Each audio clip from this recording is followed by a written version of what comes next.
Hello বন্ধুরা, সবাই কেমন আছো? তো দেখো প্রদীপ কেলে থেকে কিভাবে আমরা প্রদীপ বানাবো।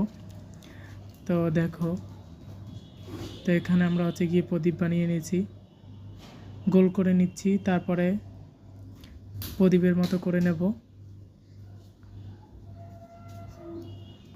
এই যে গোল বানিয়ে নিয়েছি, এখন প্রদীপের মতো বানাবো। দেখো, তারপরে কি তুলা তুলা নেব। এই যে তুলা নিয়ে তারপর প্রদীপের দইসার মতো বানিয়ে নেব।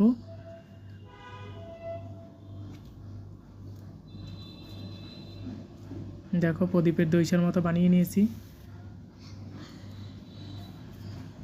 এই যে তারপর এটাকে মাঝখানে বসিয়ে দেব। বসিয়ে দেওয়ার পরে তারপর তেল দেব।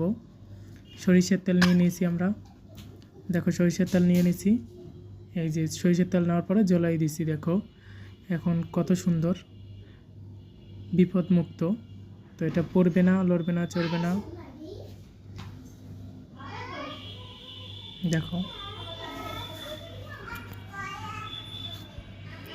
বিপদমুক্ত।